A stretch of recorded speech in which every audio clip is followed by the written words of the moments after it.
Hi, welcome to the Young Married and Thriving Community Podcast.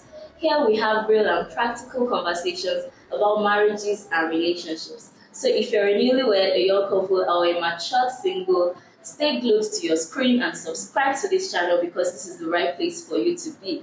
My name is Ifeoluwa Adeyemi and this is the first ever episode on the show and I am so excited.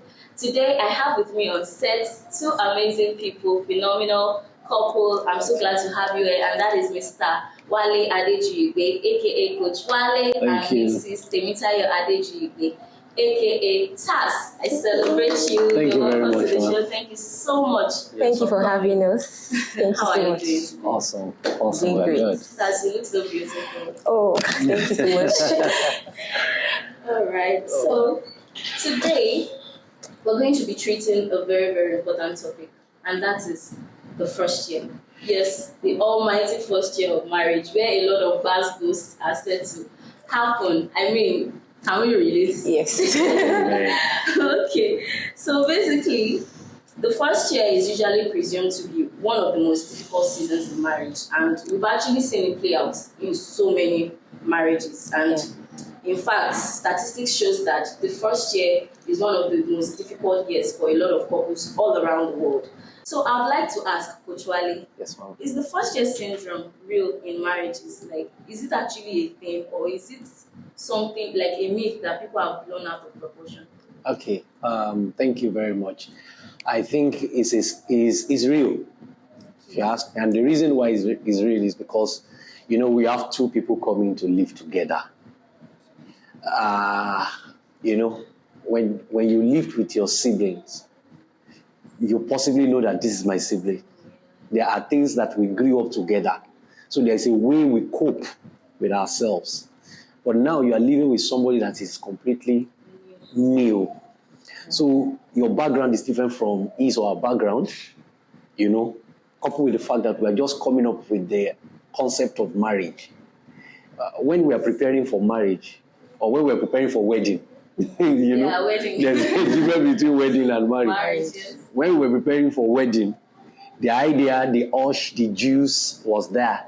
But sweeten everybody. So when the marriage came on board, you now notice that you could not stay longer outside, just like you used to as a single person.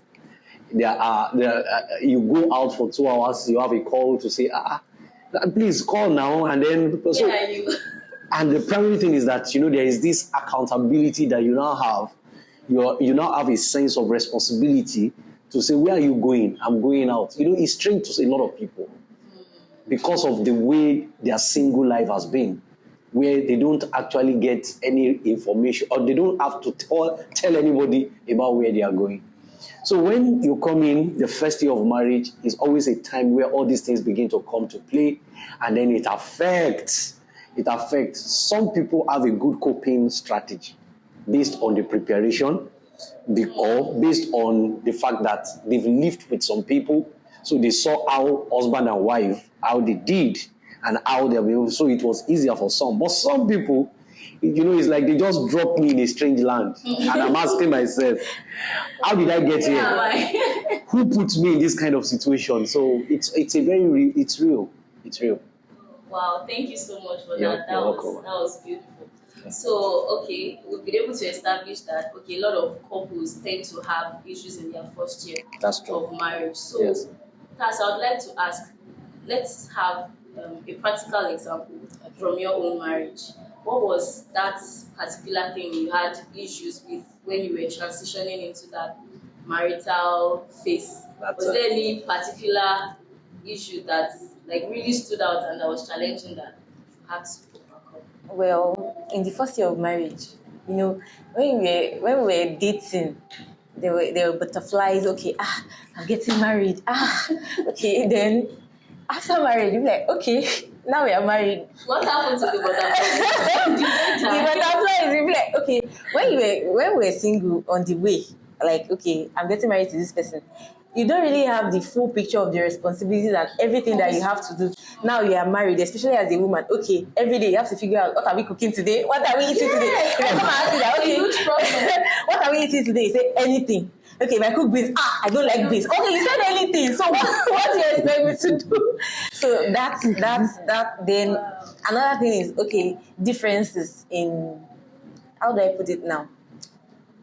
Personally, my upbringing was prim and proper. If you use something, you have to put it back exactly where you met it. You don't put your hands on the wall. Fantastic. You don't do this one. You don't do that one. When you come out straight from the bath, you just stay somewhere. You don't allow your bath water to shock out your life, right? I got married and husband just come out of the bath. I was like shouting, water and everything. You know, it was a whole lot. Massive. Okay, I've already kept. Okay, now this is the food I've portioned it that, okay, we are going to take this in the morning, this in the afternoon. Now this person will just come in and just, touch everything. I'm like, why did you do this? He'll be like, I wanted to, and I'm like, this thing can't work. So, it's a lot. Thank you for sharing those practical examples. God bless you. So, I think there are other examples I'd like you to touch on. Okay. Like there's the issue of sex too, and childbearing. I don't know if you had your child, your firstborn in the first year of marriage. How did that affect? Well, did that even affect your first year of marriage anyway, or transitioning into that space of having sex? And yeah, so I'd like you to touch upon that. Fantastic. I think it was very big, very, very, because my wife got pregnant the second month. Wow.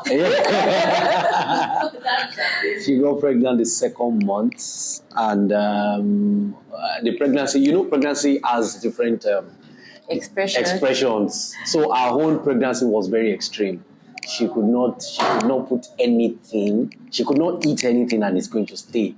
Vomiting, vomiting is like a lifestyle for her. So too very weak. She just loved to sleep. In fact, at some point, I was even thinking, I said, no, I didn't think. I had to take her back home to my parents. Wow. Yes, because it was really weak. In fact, it affected me a lot. Because I kind of think about it like, no, this was not what we agreed now. No, we did not agree that this is the way. Okay, is this the way pregnancy used to do people? Because I don't understand. So you were not told. I'm telling you, she was very thin. She was not eating. Yeah. She was losing blood. She was losing water because she was spitting. A lot of things were happening. So I can. Okay, let me give you a scenario. She told me that she craved for snail. One day she wanted to eat snail. So I went to this hotel. You went together? No, we went together. Okay. I took her to the hotel to eat snail. The snail, very expensive. We finished eating. In my mind, I was just saying, God. You did say it too. When we were in the fancy hotel, I was like, can you get me a call? I'm telling you. A call we are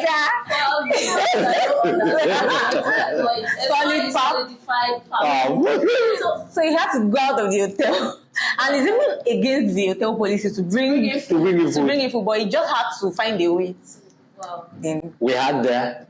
While she was eating, I was saying, God, just help me. Let her not vomit. And as God did it, she didn't vomit. Everything was okay. At least I was satisfied for the first time. That thank you, my God. And she said, oh, I'm happy. When we were going home, she said, thank you. She was just saying, thank you. Thank you for taking care of me. This one. By the time we got to the gate, she said, I want to vomit. Never. You cannot vomit. If you vomit now, just put vomit into my hand. So that I will know that. Because I looked at the expensive snail, the stress of getting the pap and everything. And when I was saying, you cannot vomit. Everything just came down like that. Wow. So it was really draining. I remember that day.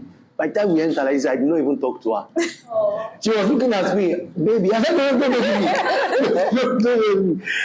So it was the pregnancy. The pregnancy was, of course, that period also. No, you can't. In fact, sex was not even coming to my head because it's like there's someone that you love that is sick. Because that's what happened. Technically speaking, what was on my mind is, God, if I survive this one, God, just help me. Let me just survive this.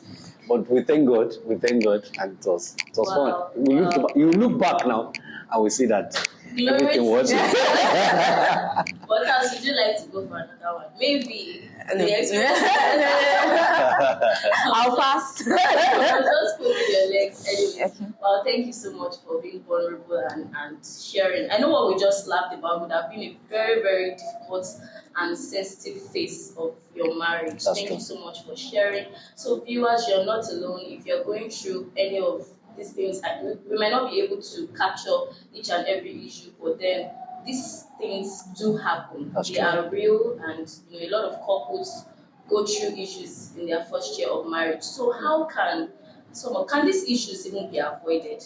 Before I ask the question I was going to ask, like some of these issues, can they be avoided, or is it that some can be avoided while some can be managed?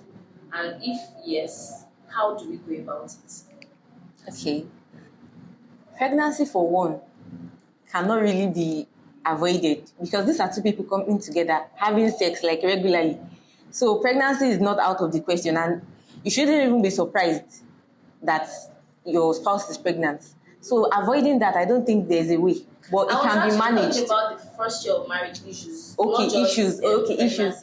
Issues cannot be avoided, really, because these are two different people, different upbringing, different backgrounds coming together. So I don't think conflicts and all these bad can be avoided, but they can be managed.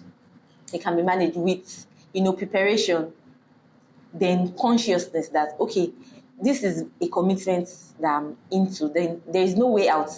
I'm not leaving. Because many people just go into marriage with the belief that okay, if it's good, I'll stay. Then if it's not good, I will leave. Marriage is not a do or die thing. Although marriage is not do or die, but as Christians, divorce is not an option. Yes. And like my husband says most of the time, if you have a door in your marriage, you use the door. So there has to be walls. Anything that happens, we work together and work it out. So leaving is not even an option at all. So we can just manage. Some cannot be avoided. Some can be avoided. Maybe with knowledge and communication. But most can just be managed. That's my own belief. That was beautiful. Thank you so much. That was really, really insightful. God bless you. Do you know the reason why I asked that question? Okay. That is because most times people. Okay, let me use myself as an example. Okay. So my husband and I, in our first year of marriage, we were just, enjoying it. We were just happy. We were just, of course, we had disagreements once in a while, but whenever we go for conferences, whenever we go for couples meetings, we would hear people talk about the first year of marriage. You people must fight it out. You people must trash out all those issues, and then we'll start looking at ourselves. What? That we are not fighting it out. Is anything? It's not that we have problem. The problem is waiting for us in the future. So it really messed with us. And I think I would like us to strike a balance because there are actually some couples that don't actually have this what I call the first year of marriage syndrome. There will be disagreements. The first year of marriage for some couples are actually very, very hot, very, very turbulent. In fact, a lot of people just want to dissolve the marriage. They just want to say bye-bye to one another. That's true. Especially when there's no intervention of any sort. Yeah. So for us, we really got scared and we felt because one thing that always works for me and my husband is we communicate a lot. We talk about a lot of things. So we're not, all those things people were saying were strange to us, and it sort of created some level of panic and fear in our heart that hope is not that we since we're not right? fighting it out now, hope is not that we're going to have issues. So is there a way to help us? Because I know there are also couples, and in fact I spoke to one that also had the same opinion. So is there a way, Coach Wale, that you can help us balance that out? What do you think about that? So you know what? There is no family. Let me start from there. There's no family that is the same. We run a society now that wants to generalize family. Yes. Every family is unique. Each and every one. That's why nobody can go on social media, for example, and said, the way I run my family is the way every family should be. That's unrealistic. It's not real. Now, and the reason we have different reasons. Number one, maturity level of the husband and the wife. It's very important. When you look at a marriage and they say that they ironed it out in the first year, something happened, this one. You just critically look at the people that are talking, and you look at, first, you look at their level of maturity. Number two, you look at the reason why they got married. Yes. A lot of people got married because they want to be married. How love grows is actually rooted in the purpose for which we came together. That's very important. When we know the reason why we came together, love will be easier. It will be easier for me to love my wife. Why? Because I knew why she's in my life. I knew why I'm in her life. You get what I'm saying? Yes, sir. So, but when you have someone says, oh, in our marriage, the way we do it, first, maybe the husband or the wife, they have not gotten to that level of maturity to the point where they can shed some philosophy, some mentality that are not needed in marriage. It's still very difficult for some people to be able to draw a line between who my friend is and who my wife is, and who should take priority. Oh yes, I'm going out with my friend. We want to have a time out, and the wife says, have you ever even think about having a time out with me? Do you understand? And the reason most times is because when he was single, that was his lifestyle. So he find it very difficult to transition from that single lifestyle to now that I'm married. And the impact is that he begins to see that marriage as a body. He sees that marriage as a cage that will not allow me to explore. So when you look at those things, you now look at yourself and say, me, I don't have that. Me, I don't have that issue. So there is no problem coming in the future. There is no why, because I personally am playing by some very important part of some very important qualities and traits that we have. I think so. Wow, that was beautiful. Thank you so much for You're welcome. Dealing with that explicitly. Thank you so much. Yes, ma'am. Wow, it's been such a great session. Do you have any other practical example you want to share with us? And you state the example first, then you back it up with an advice, because this community is actually for newlyweds, young couples, and mature singles that are, learning and getting ready to preparing to get married. Okay. So I would like you to state maybe another example, maybe revolving around finances or work-life balance, and how that affects the first year of marriage and what they can do to avoid or solve the problem. Okay. I think I would like to address the finance part. There's a belief in town or in vogue that, his money is our money. Then my money is my money. Okay. That's I believe this is a Christian. Yes, this is a faith-based channel podcast. So my sayings, everything I'm going to say is going to be based on the word of God, because that is how we cannot say that's our standpoint. We can't say the Bible apart. The Bible we put apart is our life. Is the manual for our life. So that being addressed. That being said, your money is our money. There's no difference. Whenever there is a need to be met, you don't have to wait for your husband to come and do this, do that. You don't have to allow the man to crumble under the weight of the responsibility. As a woman, as a lady, you have to be that help that God has made you. You have to be an helpmeet for your husband. So this mentality of my money is my money, just crash it, let it die. So if there is anything to do in the house, maybe he earns salary, I earn salary too, and there is a need, and you have that money at hand. Don't say because it's the husband, he has to. You can do it. And I believe again that what he said is actually true. Like having third party, having friends. When you go to your friend and your friend say, my husband must do everything. I'm a baby girl for life. My money is my money. That thing is somehow, because you now be feeling like you have to choose your friends. You have to choose your company. You have to choose your circle very wisely. in marriage, because I've seen it play out many times. As a woman, mostly the woman will not have any issue. She doesn't have any problem using her money. But when she goes out, maybe to the salon especially, when there's this gist, oh, the salon is notorious for gist. Yeah. Men are this, men are that, men are this one. You now go to your house and be thinking that, am I not doing too much like this? Let me to keep my own money. Let me. So the outside world does not care much for the values of and the things of God. So as a Christian woman, your money is our money. His money is also our money. So if there's any need to be met, provided the need is met, who brings the money does not matter. So that's what I just have to say. Wow, thank you for blessing the women with such a word of insight. That was beautiful. Thank you. So I think Coach Ali should also say something to address the men, the men that are coming up in marriage. Okay, fantastic. I think I want to talk on the aspect of trust. Yes, trust. And the trust now, the angle I'm going to come is going to blow your mind. I'm telling you. I think after the first trimester of my wife, the first trimester was the storm was much. So I decided to bring my cousin. We went home and I saw my cousin still waiting for admission and a lot of stuff. So I decided to bring her on board.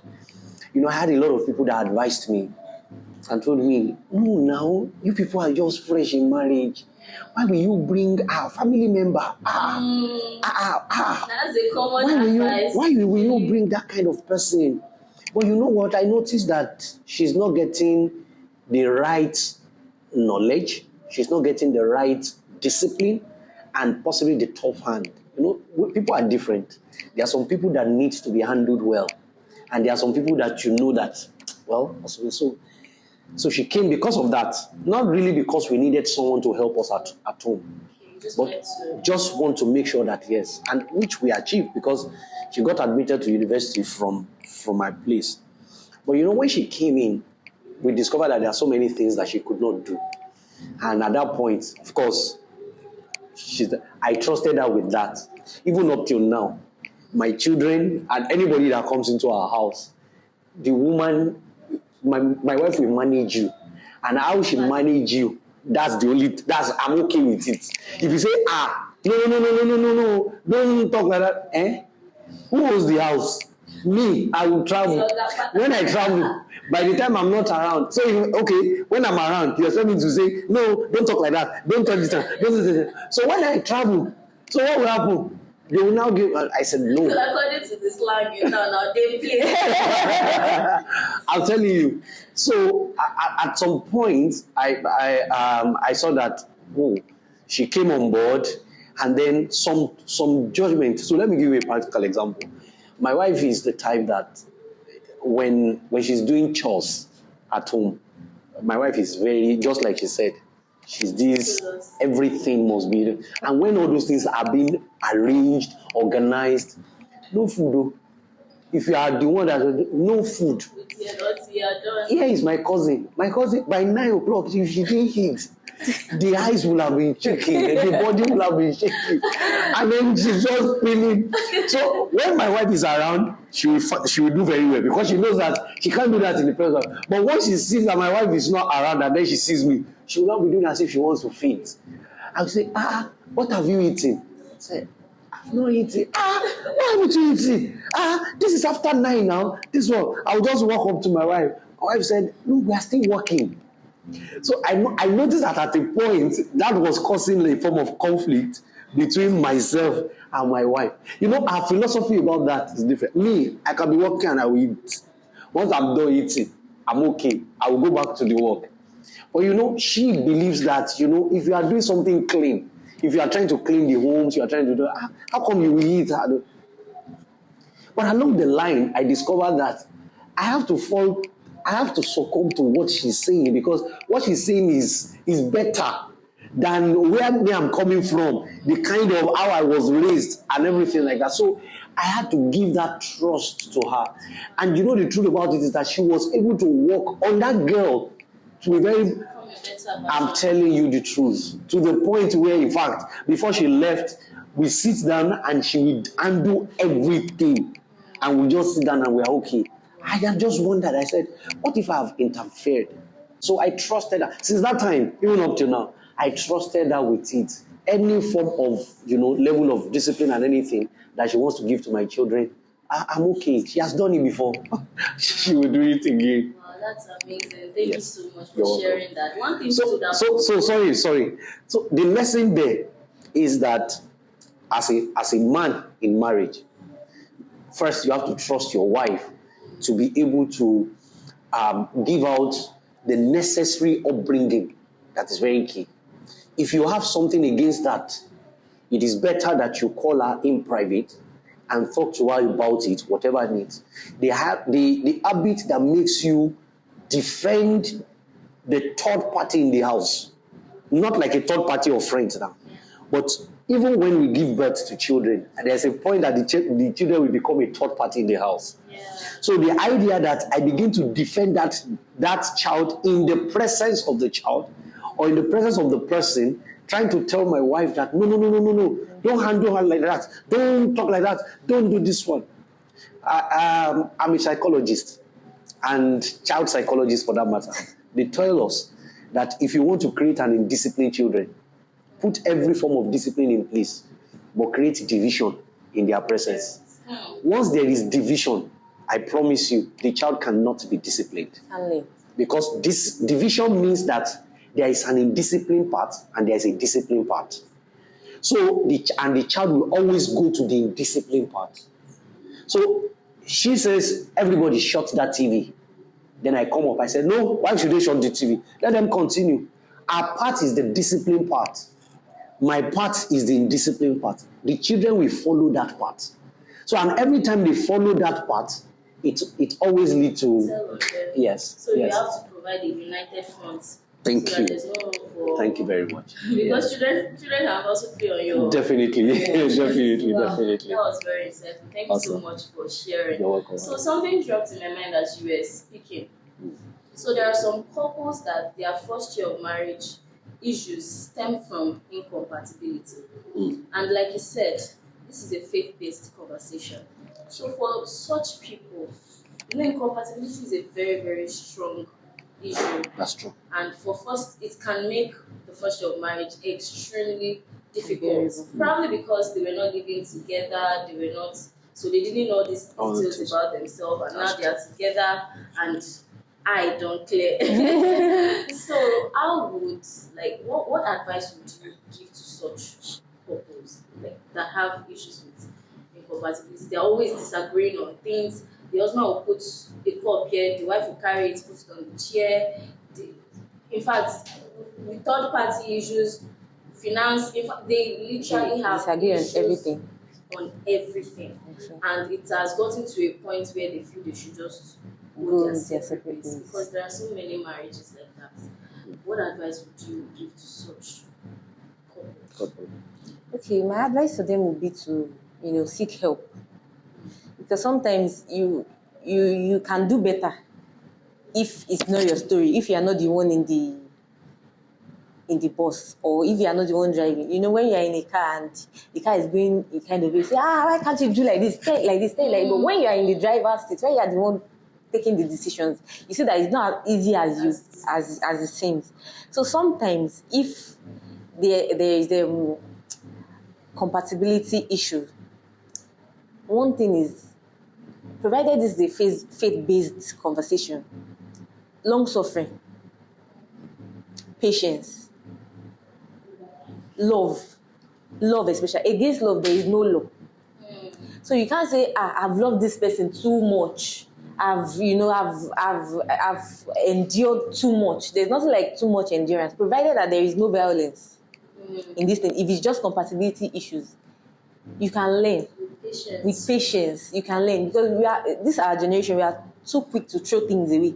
Okay, this thing is not working for me. Then okay, bye. I just want to let it go. It's playing with my mental health. My mental health is disturbed. This one is every time mental health. At least before you came together, you are married couples now. There was something you saw that made you want to marry the person. So you can't tell me that in the first year that thing just vanished and you are not seeing anything and all you are seeing is a monster. No, sometimes it's not always as bad as as it seems. You can't just be focusing on the bad of the person. like I said, I'm a very arranged person, and my husband is just the. But there's something I saw that made me look beyond the. If it's okay, this person is not organized. The organization is not an issue. If you scatter it, I can arrange it. And worst case, you And outsource. also, we outsource. Okay, if this person, okay, he doesn't like saving money, he wastes money, and me, I'm the type that keeps money. Okay, one day if he go hungry and he sees that okay, there's no money, and this is the consequence of your action. This person too is not a beast. Remember, I said there is no violence in the issue. This is a faith-based thing. So that thing that you saw at first that made you attracted to the person, that made you say, okay, well, against every other person, I've seen, this is the person I want to marry. We should be able to work on it. We should be patient. Don't be quick to conclude that, okay, this person is not for me. We have irreconcilable differences. Because that's the word. Once everything is not going according to plan. Because something is the will of God for you, does not mean that it will all be rosy. That it will be a bed of roses. When God, when the angel appeared to Mary and said, okay, you are highly favored, blessed are you amongst women. The starter pack was disgraced. Yeah. A virgin, and she came with a pregnancy. So when because God is there does not mean that it will be void of conflicts at all. It's your understanding, and back to the drawing board. What brought us together? There has to be an anchor. If God is not in it, if you are there, is in fact you will struggle. It will be hell. So you have to just find that your balance, that thing that okay, God, I'm here, and patience. You work it out. I don't want to believe that there is something that is so bad that we can't work out. We came together because we are not perfect on our own. We should complement each other. So there is a difference. Yes, he has his own, I have my own. And together, we make it work. I can't say I'm not perfect. In fact, I'm very, very far from perfect. It's not perfect either, but at least we try every day. We learn every day. It's not like, okay, now we are together and there's not, there will still be conflict, but there should be a way we manage it. Don't be quick to throw things away. Don't be quick to conclude that, okay, this person is not for me. No. We should be patient and always go back to that first thing you saw, that thing that made you say, okay, I'm going to marry this person. That should be your anchor. Don't be quick to say, okay, if you're having issues, if you see that, okay, this thing is beyond mine, you can seek help from a trusted person, or you seek professional help. And thankfully nowadays we have so many. So there are options. So you should seek professional help, and I think with that and with God on your side. Wow, that was beautiful. Awesome. I was literally nodding and that was amazing. Thank you so much for sharing. You've been so amazing. Awesome. Thank you so much. So what I would also like to add to that is that apart from getting help, you also need to admit that you need help, because there are some people that have issues and they don't believe that they have issues. That's it. And they feel they are just perfect and okay. They know how to run things. It's not a bad thing to acknowledge the fact that we are all imperfect people and we need help. In fact, one of the first things one should even do when you have issues in your first year of marriage is sit down. Sit down, calm yourself down, identify the problem. The person is not the problem. Separate the problem from the person. So that you will know what you actually want to fight against. So then you get enough help. And when you get that help, we are still not stubborn and you know, because there's a part. There's also a part where you get the help, but you are not making use of that help you have gotten. So, and that is why the young married and thriving community is also there for you. You are not alone. We can't even do life alone. No, we can't. So our anchor word is even figuring out life together. We are all here to figure out life together. So from so many insights, just like she said, the right counsel. The right counsel, yes. Emphasis on the right counsel. Because there are some counsels that will even put you in more trouble from fry pan to fire.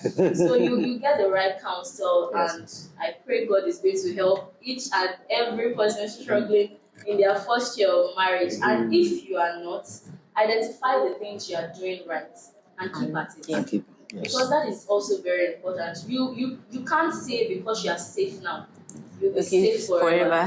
Just like I made an example of myself and my husband. We have disagreements once in a while, but we don't have downright issues. We are 3 years in marriage now, but from time to time we actually sit down, we converse.